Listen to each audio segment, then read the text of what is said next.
ठीक है, तो ये सारे डिजिट्स हमारे पास अवेलेबल है 0 1 2 3 4, और कहता है कि जो नंबर है, जो नंबर हमें बनाना है वो 100 से 1000 के बीच में होना चाहिए। सर 5 भी है, 5 भी है।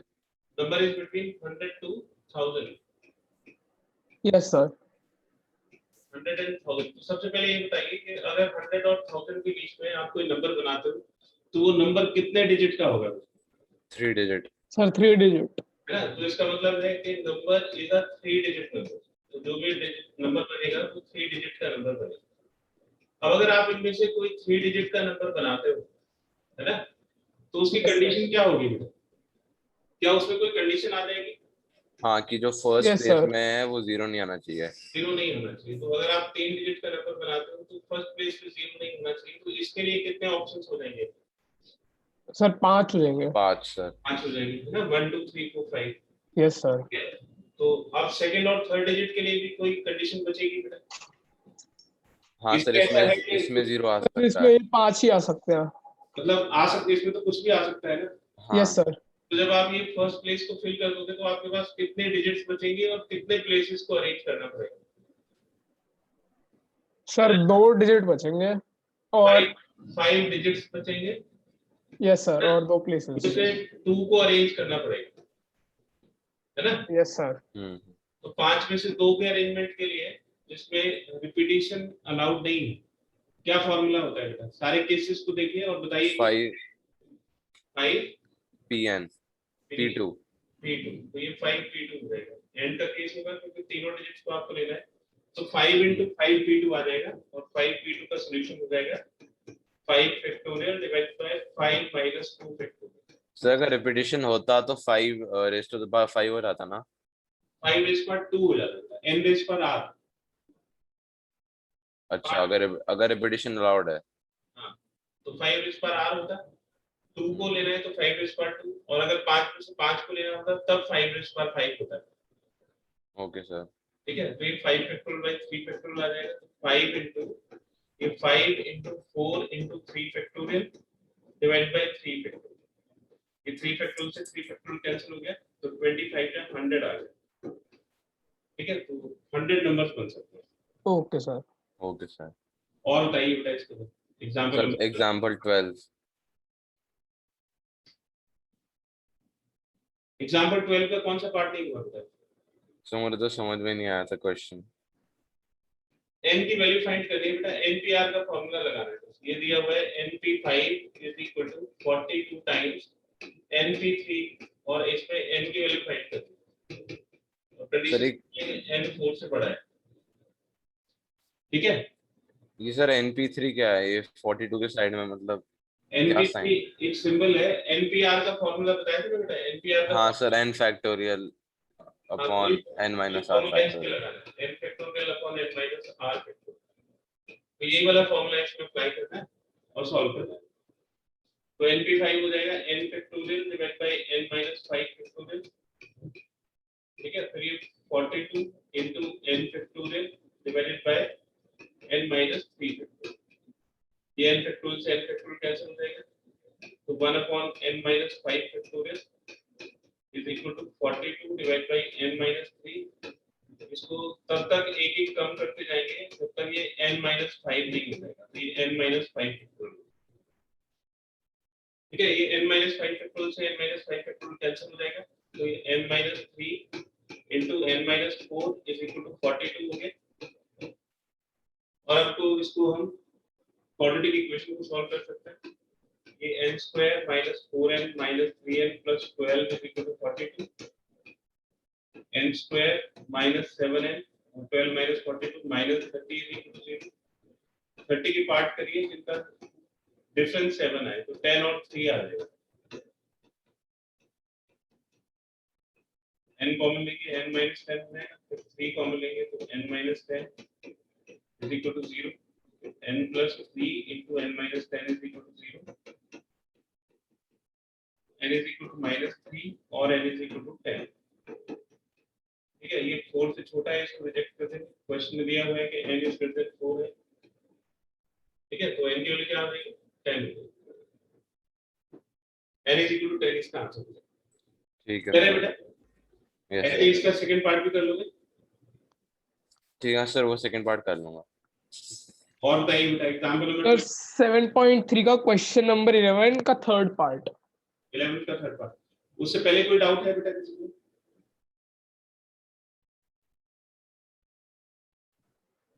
सर मेरे को तो नहीं है उससे पहले।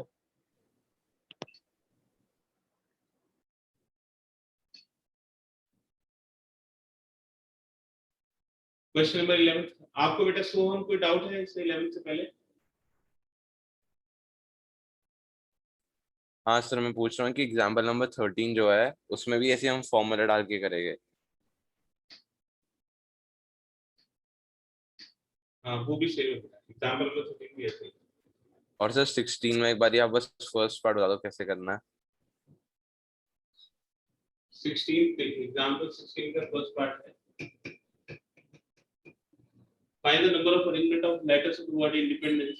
In how many of these arrangements do the words start with P?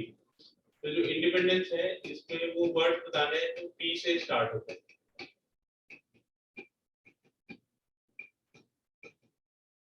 जो वर्ड P से स्टार्ट होते हैं, ठीक है, तो सारे अरेंजमेंट इसमें बताने हैं और इसमें कंडीशन दी हुई है कि जो वर्ड है वो P से स्टार्ट होने चाहिए। तो इसमें टोटल कितने वर्ड लेटर्स को अरेंज करना पड़ेगा?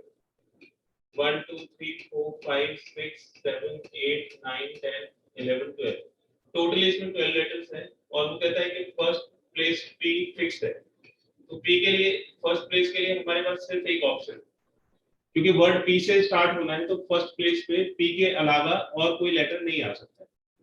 क्लियर है बेटा? Yes sir. अब जो लेटर्स बचे हैं ये P तो आ गया फर्स्ट प्लेस पे, अब जितने भी लेटर्स बचे हैं उनका अरेंजमेंट हमें करना है। तो 11 में से 11 का अरेंजमेंट करना है और इसमें कुछ लेटर्स कॉमन भी हैं, कुछ लेटर्स सेम है ना। तो ये सबसे लास्ट वाली टाइप बन गई जिसमें सारे लेटर्स डिस्टिंक्ट नहीं होते, है ना। हाँ सर, सारे हाँ वो लेटर्स जो डिस्टिंक्ट नहीं n होंगे। Factorial upon p factorial into q factorial. तो टोटल हो गया 11, तो ये 11 फैक्टोरियल हो जाएगा डिवाइडेड बाय, अब देखिए कि किस किस का रिपीटिशन है। i का तो नहीं है, n का रिपीटिशन है 3 बार, ये 3 टाइम्स। 3 फैक्टोरियल हो जाएगा। फिर हम्म। e का रिपीटिशन है 4 बार, है ना। और किसका रिपीटिशन है? सर डी का 2 बार। d का 2 बार। है ना। तो ये 11 factorial divide by 3 factorial into 4 factorial into 2 factorial. तो ये कंडीशनल अरेंजमेंट है। ठीक है सर, ठीक ठीक है। है। एंड ऐसे ही थर्ड, सेकंड, थर्ड और फोर्थ। हाँ ऐसे सेकंड थर्ड फोर्थ हो जाएंगे, कोई डाउट आएगा तो पूछेंगे। ठीक है सर। आपको बेटा इसमें 11 के थर्ड पार्ट के अलावा और कोई डाउट नहीं है? नहीं सर। ठीक है, मैं 11th क्वेश्चन ही पूरा करा देता हूँ।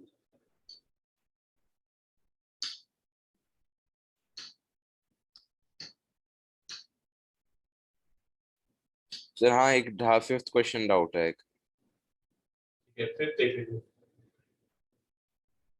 फिफ्थ में टोटल कितने लोग हैं? 8। 8 लोग हैं और in how many ways can be choose a chairman and a vice chairman assuming one person cannot hold more than one position, है ना? तो एक आपको चेयरमैन सेलेक्ट करना है, एक वाइस चेयरमैन सेलेक्ट करना है और 8 पीपल है इनमें से आप इनको सेलेक्ट कर सकते हैं। ठीक है, तो चेयरमैन को सेलेक्ट करने के लिए आपके पास कितने ऑप्शंस हैं? 1 मतलब 8 ऑप्शन, 8 में से कोई भी शेयर। है ना। अब एक आदमी 2 पोजीशन होल्ड नहीं कर सकता है, तो जो दूसरा है उसके लिए कितने ऑप्शन बचेंगे वाइस चेयरमैन के? 7। 7 ऑप्शन, 8 into 7। ये तो फंडामेंटल प्रिंसिपल ऑफ काउंटिंग होगा, करेक्ट। फॉर्मूले से आप इसको कर सकते हो बाय फॉर्मूले। ये चेयरमैन और वाइस चेयरमैन को अरेंज करना है कि कौन चेयरमैन बनेगा कौन वाइस चेयरमैन बनेगा। तो आपके पास टोटल 8 हैं जिनमें से 2 को आपको अरेंज करना है, 8p2 है ना। तो 8 में से 2 को अरेंज, मतलब एक आदमी यहाँ पे रखना है आपको, एक आदमी यहाँ पे रखना है, एक चेयरमैन होगा एक वाइस चेयरमैन। तो 8 में से 2 के अरेंजमेंट हो जाएंगे 8 factorial divide by 8 minus 2 factorial, तो हो जाएगा 8 फैक्टोरियल डिवाइड बाय 6 फैक्टोरियल, तो हो जाएगा 8 into 7 into 6 factorial divide by 6 factorial. 6 factorial cancel हो जाएगा एंड 8 7 जा 56। ठीक है बेटा, तो ये टोटल आ जाएगा 56। क्लियर ठीक है? है सर। हाँ सर ये जो सेकंड क्वेश्चन है इसमें ये समझ में नहीं आ रहा like with no digit repeated. मतलब डिजिट को रिपीट नहीं करना है और 4 डिजिट का नंबर बनाना है। How many 4 digit numbers are there, 4 digit के कितने नंबर हो सकते हैं और डिजिट्स रिपीट नहीं करनी है ना, तो विदाउट रिपीटिशन का केस है। अच्छा अच्छा ओके ओके समझ तो गया। आपके पास डिजिट्स कितनी होती हैं, 0 से लेकर 9 तक के डिजिट्स होती हैं, है ना। तो ये कितने डिजिट्स हो गए, 10। 10 डिजिट्स हो गए। आप जब 4 डिजिट का नंबर बनाओगे तो उसमें कोई कंडीशन होगी क्या बेटा? यस सर कि फर्स्ट प्लेस में 0 नहीं आ सकता। फर्स्ट प्लेस में 0 नहीं आता, दिस इज द कंडीशन। तो फर्स्ट प्लेस के लिए कितने ऑप्शंस होंगे? 9 ऑप्शन। 9 ऑप्शंस होंगे। जब ये इनमें से कोई एक डिजिट यहाँ पे फिल हो जाएगी तो आपके पास 9 डिजिट्स बचेंगे और 9 डिजिट्स में से आपको 3 को अरेंज करना है, सी टू बी अरेंज। तो इसके कितने, क्या फॉर्मूला लगाएंगे आप? 9p3 9p3 3 हो जाएगा 9 into 9 फैक्टोरियल और ये 9 minus 3 ये हो जाएगा 6 फैक्टोरियल। तो 9 into 9 factorial divide by 6 factorial. 9 into ये हो जाएगा 9 into 8 into 7 into 6 factorial divide by 6 factorial. ठीक है, ये कैंसिल हो जाएगा इससे। यस सर सॉल्व कर देंगे। ठीक है सर समझ गया।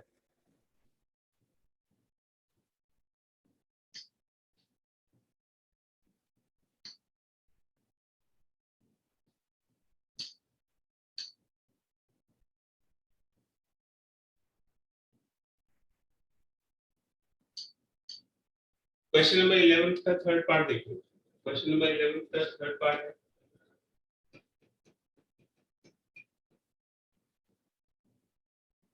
परम्यूटेशंस। एक वर्ड लिखा हुआ है परम्यूटेशन, परम्यूटेशन।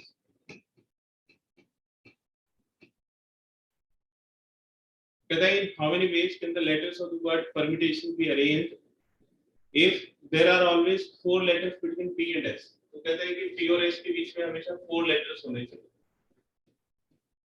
तो ये जो P और S है इसके बीच में 4 लेटर्स होने चाहिए। तो कितने लेटर कंज्यूम होंगे बेटा अभी तक? सर 6 और इसमें टोटल कितने लेटर्स हैं? 12। 6 और बचे, तो ये 7 8 9 10 11 12 है ना, ये सिचुएशन है। तो सर अगर हाँ P और S ठीक के है बीच में एग्जैक्टली 4 लेटर्स होने चाहिए, है ना। Yes sir. अब ये जो है, ये जो वैकेंसीज है जो खाली, जिसमें अभी तक कोई डिजिट नहीं है, इसको फिल करने के, इसमें लेटर्स अरेंज करने के कितने तरीके हो सकते हैं? तो ways to fill the vacancies। तो यहाँ पे जो ऊपर वैकेंसी दिखाई दे रहा है, इनको फिल करने के टोटल कितने तरीके हो सकता है? सर पी एन एस के बीच में तो 12p4 हो जाएगा। इसमें कौन से आएंगे वो जरूरी नहीं है, ठीक है। आप इन 10 के 10 को एक साथ अरेंजमेंट कर सकते हो, है ना, क्योंकि ये तो नहीं बोला है कि पी और एस के बीच में कोई पर्टिकुलर आना है। तो Yes, इसको अरेंज करने की जरूरत नहीं है, 10 के 10 को एक साथ अरेंज करें। ठीक है सर। तो अगर आप पी और एस को छोड़ दोगे, ये पी और एस को अगर छोड़ दो, अब इसको देखो कि कितने लेटर्स बचे हैं और कितने प्लेसेस हैं और उनको अरेंज करने के कितने तरीके होंगे। सर 10 लेटर्स है, 10 प्लेसेस है। 10 प्लेसेस है और इसमें Yes, टाइम sir. कौन से, क्या कुछ रिपीट हो रहा है इसमें? सर रिपीटिशन टी का है। ठीक है हाँ ठीक है, सर। तो इसका क्या फॉर्मूला हो जाएगा? 10 फैक्टोरियल 10 फैक्टोरियल 2 फैक्टोरियल। 2 फैक्टोरियल। ठीक है, समझ में आ रहा है? यस ठीक है sir. Sir. ways to arrange P and S, P और S को अरेंज करने के कितने तरीके हो सकते हैं? उससे क्या है कि P और S के बीच में 4 लेटर्स होने चाहिए, तो एक क्या हम ऐसे भी लिख सकते हैं? Yes sir. लिख सकते हैं ना, ऐसे भी तो P और S के बीच में 4 लेटर्स ही होंगे। Yes yes sir. सर। तो P और S को आपस में हम अरेंज कर सकते हैं, तो 2 में से 2 को अरेंज करने के तरीके हो गए 2 फैक्टोरियल। 2 फैक्टोरियल। क्लियर है बेटा? Yes yes sir. Sir. And ways to arrange the box, ways to arrange the box। ये जो उसने बोला है कि P और S के बीच में 6 लेटर्स होने चाहिए, ये सर 4 लेटर्स होने चाहिए टोटल, मतलब उसमें बीच में। ये जरूरी थोड़ी है कि फर्स्ट प्लेस पे ही हो। मतलब यस सर। ये ऐसा भी हो सकता है कि ये वाला जो है ऐसे स्टार्ट हो कि यहाँ से ये हो गया, फिर बॉक्स हो गया, फिर आगे के लेटर्स हो गए, है ना। ऐसा हो सकता है कि ये थर्ड प्लेस पे हो। सर एक बार ये वापस समझा दो क्या कह रहे हो। मैं इस बॉक्स को चेंज कर सकता हूँ या नहीं? ये जैसे बॉक्स फर्स्ट प्लेस पे रखा हुआ है, हाँ सर, हाँ कर सकते हो, क्या मैं इसको सेकंड प्लेस पे भी रख सकता हूँ? कर सकते हो सर। और फिर थर्ड प्लेस पे भी रख सकते हैं, फिर फोर्थ प्लेस पे भी रख सकते हैं। तो इस तरह से बॉक्स को अरेंज करने के लिए मेरे पास कितने तरीके हैं? तो बॉक्स के लिए मेरे पास कितनी पोजीशंस है बेटा? ये पोजीशन नंबर 1 हो गई, ये पोजीशन नंबर 2 हो गई, ये पोजीशन नंबर 3 हो गई, 4 हो गई, 5 हो गई, 6 हो गई और 7 हो गई। तो बॉक्स के लिए मेरे पास टोटल कितनी पोजीशन है? 7, 7। है ना भाई। अभी तो बॉक्स फर्स्ट पे रखा हुआ है, फिर सेकंड पे भी आ सकता है, थर्ड पे भी आ सकता है, तो ऐसे 7 में से किसी भी एक पोजीशन पे हम बॉक्स को रख सकते हैं। तो बॉक्स को अरेंज करने के तरीके हो गए 7p1, ठीक है। तो 7 में से किसी भी एक प्लेस पे ये बॉक्स आएगा, है नहीं बेटा? Yes sir. तो 7p1 कितना हो जाएगा? 7 factorial divided bye 7 minus minus 1 factorial हो जाएगा 7 फैक्टोरियल डिवाइडेड बाय 6 फैक्टोरियल। तो 7 into 6 factorial divided bye 6 factorial, तो 7। हम इसको डायरेक्टली 7 भी लिख सकते हैं, क्योंकि हमें साफ साफ दिखाई दे रहा है कि 7 प्लेसेस हैं, तो उनमें से बॉक्स किसी भी एक प्लेस पे आ सकता है। Yes sir. तो टोटल अरेंजमेंट कितने हो जाएंगे बेटा? इसके टोटल अरेंजमेंट हो जाएंगे, total arrangement is equal to sir 2 factorial into 7 into 10 factorial upon 2 factorial. हाँ, तो 10 factorial upon 2 factorial into 2 factorial into 7, ठीक है। Okay sir. 2 फैक्टोरियल कैंसिल हो जाएगा और ये हो जाएगा 10 फैक्टोरियल इनटू 7। क्लियर है बेटा?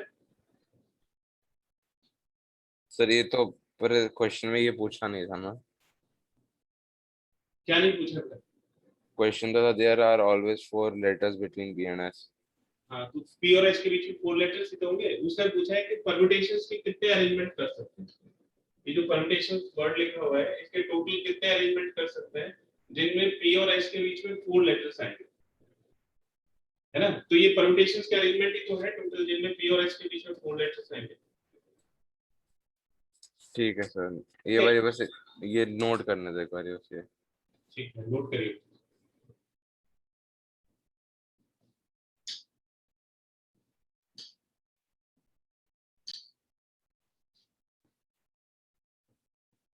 ठीक है, तो परम्यूटेशंस हम पढ़ चुके हैं बेटा। अब परम्यूटेशंस के बाद आता है कॉम्बिनेशन। कॉम्बिनेशंस को हम ग्रुपिंग भी बोल सकते हैं,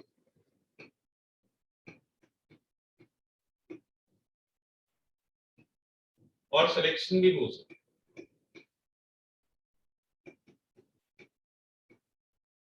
पहले एक एग्जांपल से हम इसका डिफरेंस समझते हैं कि परम्यूटेशंस और कॉम्बिनेशंस में क्या डिफरेंस है। तो इधर हम देखेंगे परम्यूटेशंस यानी कि अरेंजमेंट। परम्यूटेशंस का दूसरा नाम होता है arrangement.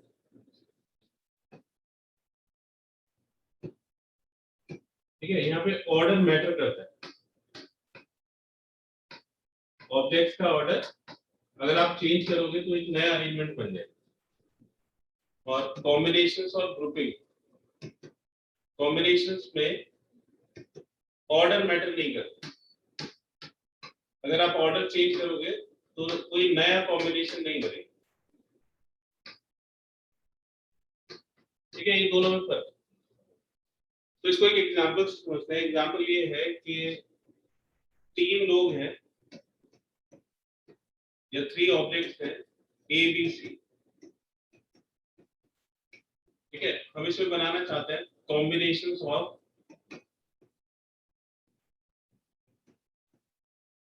2 objects taken at a time.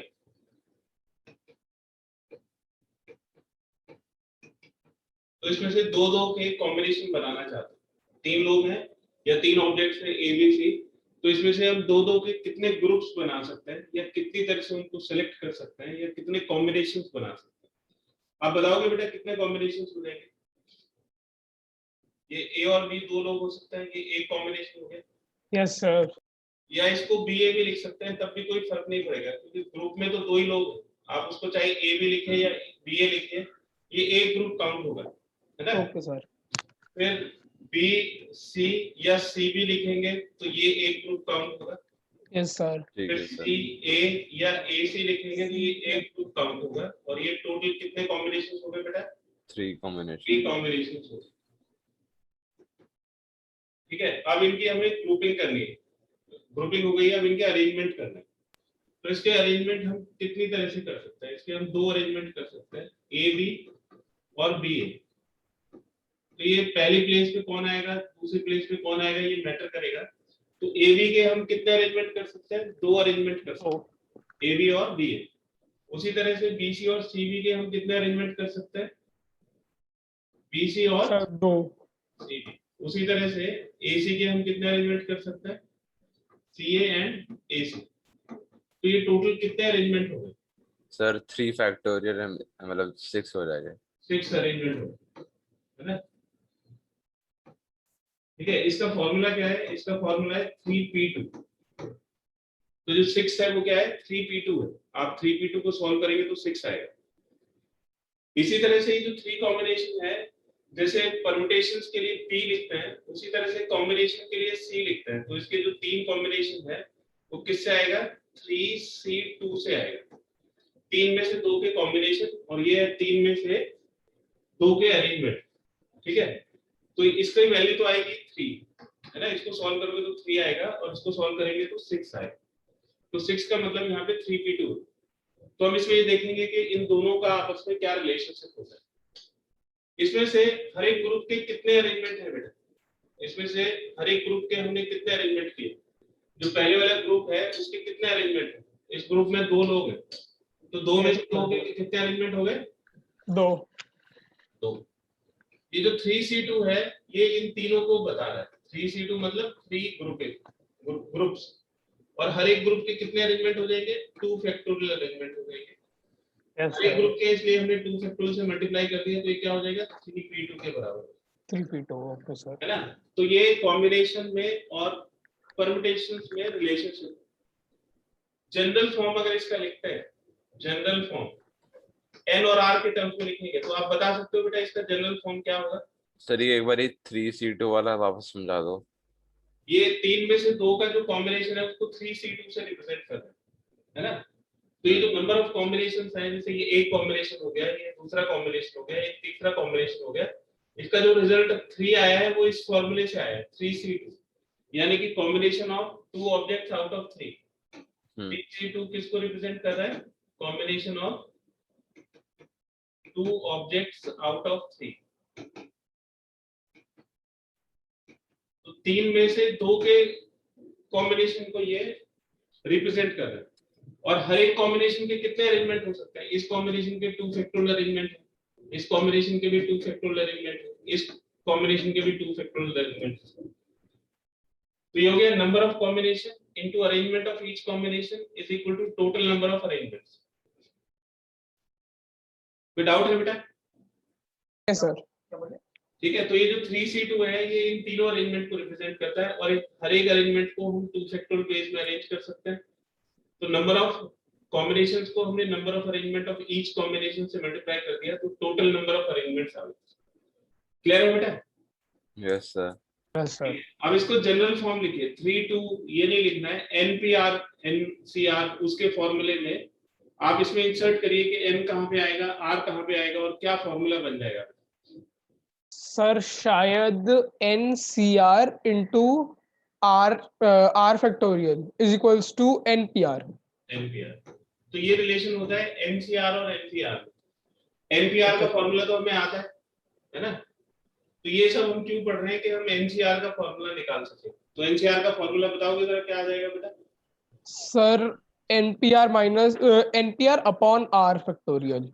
NPR upon R factorial. और NPR का फॉर्मूला क्या होता है? N factorial upon N minus R factorial. ठीक है, तो NCR की वैल्यू हो जाएगी NCR is equal to N factorial divided by R factorial into N minus R factorial. ठीक है, तो ये NCR का फॉर्मूला हो जाएगा। Okay sir. n factorial upon r factorial into n minus r factorial. Correct है बेटा? Yes sir. नोट करिए बेटा इसको।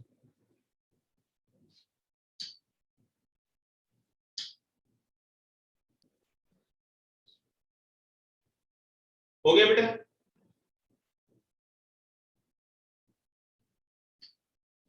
ठीक है, अब इनकी वैल्यूज देखिए बेटा। जैसे nc 0 है तो उसकी वैल्यू क्या होगा? nc 0 हो जाएगा n factorial divide by r factorial, यानी कि 0 factorial into n minus 0 factorial. n factorial 0 factorial की वैल्यू 1 होती है और ये n factorial. n factorial n factorial cancel हो जाएगा तो 1 के इक्वल आ जाएगा। Yes sir.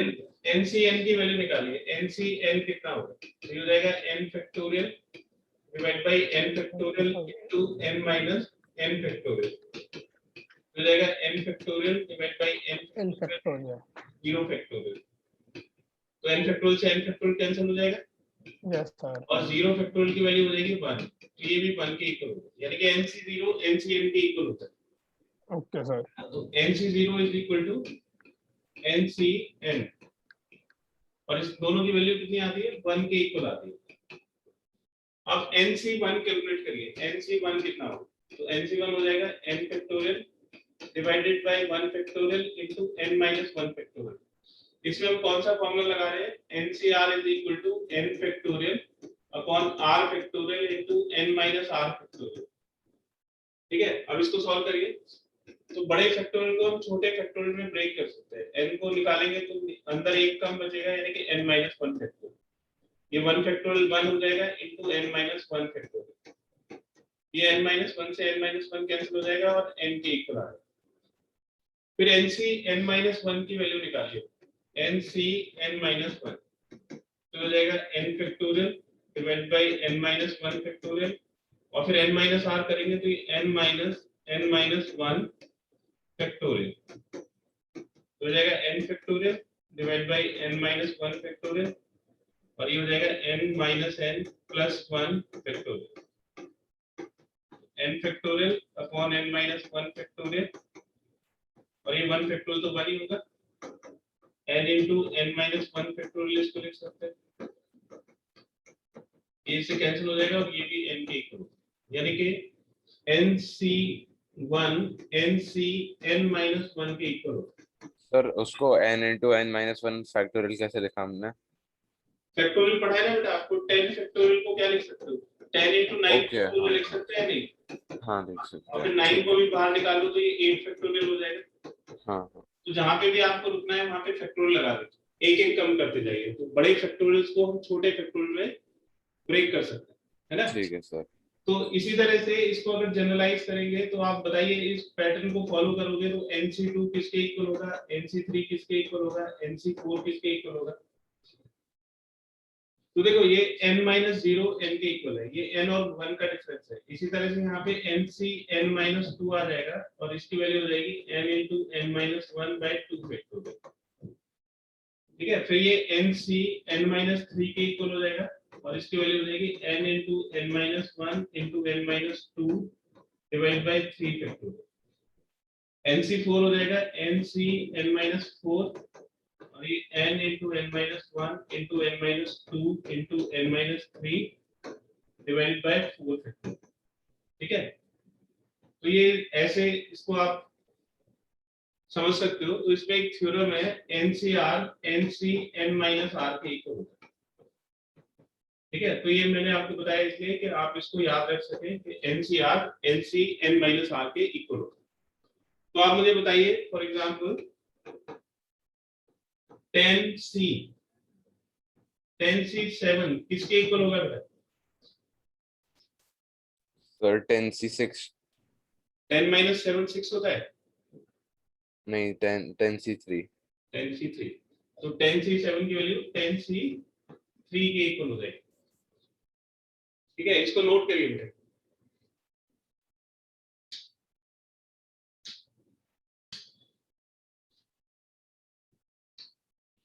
इसमें थ्योरम है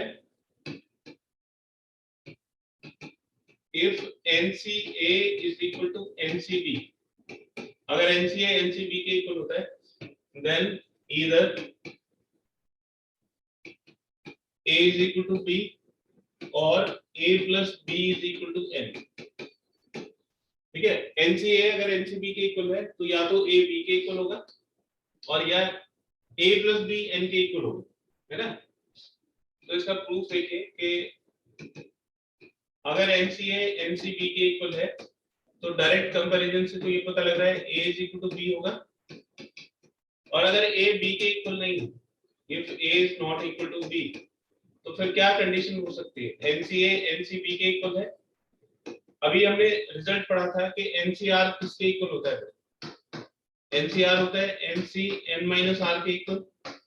तो हम NCA को क्या लिख सकते हैं, NC n - A लिख सकते हैं, है ना। इसमें हमने ये वाला रूल लगा दिया, NCA को हमने लिख दिया NC n - A। अब इसको कंपेयर करोगे तो n - A किसके इक्वल होगा, B के इक्वल होगा, यानी कि A plus B N के इक्वल हो जाए। ठीक है, तो अगर दो कॉम्बिनेशन इक्वल है और इसमें ये जो ऊपर वाला नंबर है ये सेम है, ये ऊपर वाला नंबर सेम है, तो जो नीचे वाले नंबर्स हैं वो या तो इक्वल होंगे या उन दोनों का सम ऊपर वाले नंबर के बराबर होगा। ठीक है, इसका एक एग्जांपल देखो, NC8 NC2 के इक्वल गिवन है, तो n की वैल्यू बताइए कि क्या होगी। तो आप इस थ्योरम को अप्लाई करके बता सकते हो कि n कितना होगा।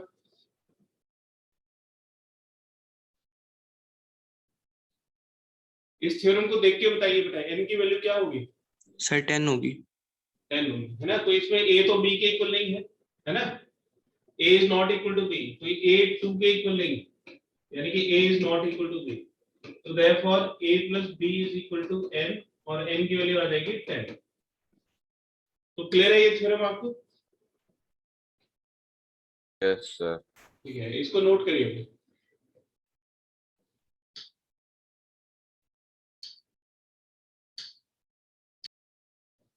नेक्स्ट टॉपिक देखो, नेक्स्ट थ्योरम है theorem NCR plus NCR plus 1 is equal to n plus 1 CR plus 1 के इक्वल होगा, या इसको हम दूसरी तरह से ऐसे भी लिख सकते हैं, NCR plus NCR minus 1 is equal to n plus 1 CR। इसका प्रूफ बड़ा आसान है, लेफ्ट हैंड साइड और राइट हैंड साइड दोनों को सॉल्व करिए, दोनों इक्वल आ जाएंगे। ठीक है, तो आप बताइए कि इन दोनों रिजल्ट्स को देख के बताइए कि इसमें इस फॉर्मूले को हम किस तरह से यूज करेंगे, और मैं आपको इसके ऊपर एक क्वेश्चन भी देता हूं, तो आप बताइए कि उसकी वैल्यू क्या होगी। 8C3 plus 8C4 क्या होगा, और 8C3 plus 8C5 की वैल्यू क्या होगी। तो दोनों रिजल्ट्स को ध्यान से देखिए, उसमें देखिए कि क्या कंडीशन है और इसको फिर नीचे अप्लाई करिए। तो क्या कंडीशन है देखिए, ऊपर वाला नंबर सेम है, अब नीचे वाले नंबर्स को ध्यान से देखिए जरा, इनमें आपको क्या चीज नजर आती है कि जो दोनों में कॉमन है। तो ऊपर वाला नंबर सेम होगा और नीचे वाले में कितने का गैप होगा बेटा, कितनी वैल्यू का गैप है, 1 का सर। तो ये फॉर्मूला बताता है कि ऊपर वाला नंबर अगर सेम है कॉम्बिनेशन में और नीचे वाले नंबर्स में 1 का गैप है, तो उन दोनों को ऐड करोगे तो ऊपर वाला नंबर एक वैल्यू से इंक्रीज हो जाएगा। सर ये फर्स्ट वाला तो हो जाएगा, सेकंड वाला पता नहीं क्यों नहीं आ रहा। हाँ वो भी मैं बता दूंगा, जो ऊपर वाला नंबर है वो तो 1 से इंक्रीज हो जाएगा और नीचे वो आएगा जो दोनों में बड़ा होगा। इन दोनों में बड़ा कौन है बेटा, सर R+1। और इन दोनों में बड़ा कौन है, R और R-1 में R। ठीक है, तो कंडीशन ऑफ एप्लीकेबिलिटी है कि ऊपर वाला नंबर सेम होना चाहिए, नीचे वाले नंबर में 1 का गैप होना चाहिए, और इसका रिजल्ट क्या होता है, ऊपर वाला नंबर एक वैल्यू से इंक्रीज हो जाता है और नीचे वो आता है जो दोनों में बड़ा होता है। तो सबसे पहले तो सोचिए कि इन दोनों में से फर्स्ट और सेकंड में से ये ऊपर वाली थ्योरम हम किस में यूज कर सकते हैं। सर जो फर्स्ट वाली है वो 8C3 में हाँ, प्लस 8C4 में यूज कर सकते हैं। इसमें तो यूज नहीं कर सकते है ना, नहीं सर, इसमें दो का गैप है, 2 का गैप है, तो जब भी गैप 1 का होगा तभी हम इसको यूज कर पाएंगे। तो अब बताइए कि इसका रिजल्ट क्या होगा। पहले वाले का हाँ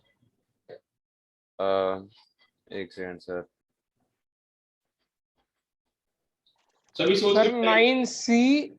9C4 9C4 हो जाएगा। तो ऊपर वाला जो नंबर है वो एक बड़ा हो जाएगा, 9 हो जाएगा 8 से, और नीचे वो आएगा जो दोनों में बड़ा हो।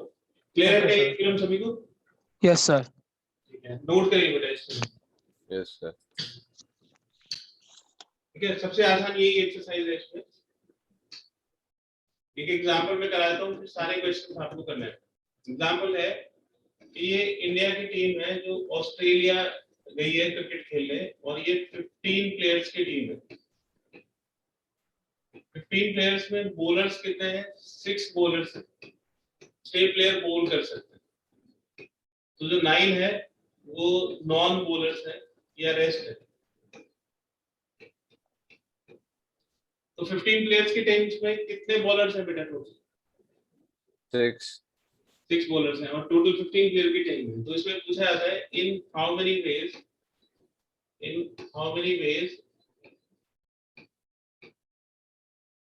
a team of 11 can be selected.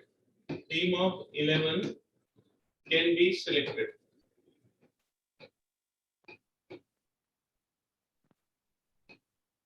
Consisting of 4 bowlers.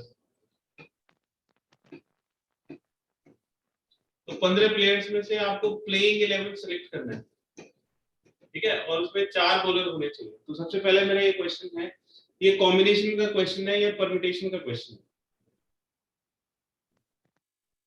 तो आप जब सेलेक्ट करते मुझे हो, समझ में नहीं आ रहा सर। क्या नहीं समझ में आया बेटा? क्या चीज समझ में नहीं? अभी तो मैंने क्वेश्चन ही लिखा है बेटा। सर की परम्यूटेशन है, कॉम्बिनेशन का क्वेश्चन वो है। सोचो, आप सोचोगे इतनी जल्दी थोड़ी समझ में आएगा। पहले सोचो उसको कि परम्यूटेशन और कॉम्बिनेशन का डिफरेंस मैंने आपको समझाया था, वर्ड्स का भी मतलब समझाया था। तो आप उसको सोचिए, जो मैंने पढ़ाया था परम्यूटेशन और कॉम्बिनेशन का एक एग्जांपल दिया था, फिर सोचिए कि इसमें अरेंजमेंट मैटर करता है या नहीं करता है। अगर अरेंजमेंट मैटर करेगा, सर नहीं कर रहा, हाँ तो नहीं ये कर, उसका है, कॉम्बिनेशन का है। तो कॉम्बिनेशन का क्वेश्चन है। टीम ऑफ 11, 4 कोई भी बॉलर हो सकते हैं ना, पहले के 4 या लास्ट के 4। हाँ, तो उसमें उनका ऑर्डर फर्क नहीं पड़ेगा। तो टीम ऑफ 11, इसमें साफ साफ सेलेक्टेड भी लिखा हुआ है। सिलेक्शन मतलब कॉम्बिनेशन, है ना। तो आपके पास ये जो 6 बॉलर्स हैं और 9 rest of the team players हैं, 9 नॉन बॉलर्स। तो आपको इसमें से टोटल कितने बॉलर सेलेक्ट करने हैं? 6 minus 2 4 4 बॉलर सेलेक्ट कर रहे हैं, है ना। और टोटल जो टीम है वो 11 की है। तो टीम ऑफ 11 है, 4 उसमें बॉलर है। तो बताइए कि जो नॉन बॉलर है वो 7 7 सेलेक्ट, है ना। तो इस तरह से सेलेक्ट करने पड़ेंगे आपको। अब आप बताइए 6 में से 4 बॉलर सेलेक्ट करने के लिए कौन सा फॉर्मूला यूज करोगे? अगर आपको 6 में से 4 बॉलर सेलेक्ट करने हो तो क्या फॉर्मूला होगा? सर वही अरेंजमेंट वाला। अरेंजमेंट तो करना ही नहीं है बेटा। अच्छा, n में से r के कितने सिलेक्शन हो सकते हैं? n, ये तो n हो गया, और इसमें से कितने सेलेक्ट करने हैं? 4 सेलेक्ट करने हैं, अरेंज नहीं करना है। तो p फॉर परम्यूटेशन मतलब arrangement, and c for combination. तो 6 में सर एनसीआर। NCR यानी कि 6C4। और ये 9 नॉन बॉलर्स में से 7 नॉन बॉलर्स ये कितनी तरह से सिलेक्ट कर सकते हो? ये भी NC7। तो ये 9C7 हो गया। और एंड के लिए क्या यूज करता है बेटा? सर एंड के लिए इनटू, और के लिए प्लस, और एंड के लिए इनटू। ठीक है, तो इसके टीम को 11 को सिलेक्ट करने के वेज कितने हो गए? Ways to select the team is equal to 6C4 into 9C7।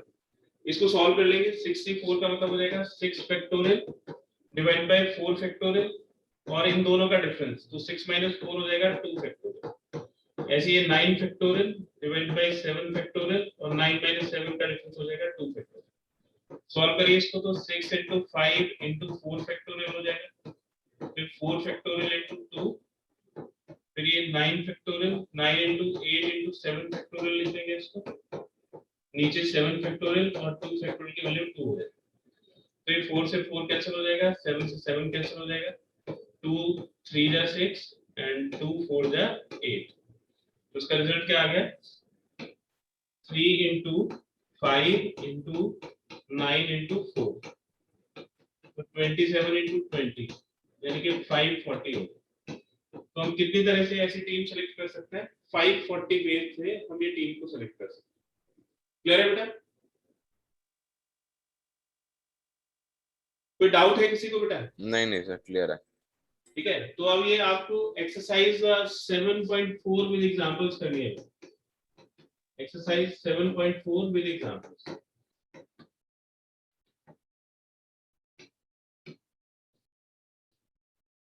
ठीक है, जो भी इसके डाउट्स होंगे आप पहले अपनी पूरी कोशिश करिएगा, नेक्स्ट क्लास में इसके डाउट डिस्कस करेंगे।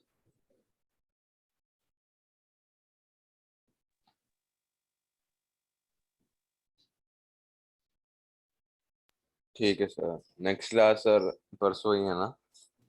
परसों होगी।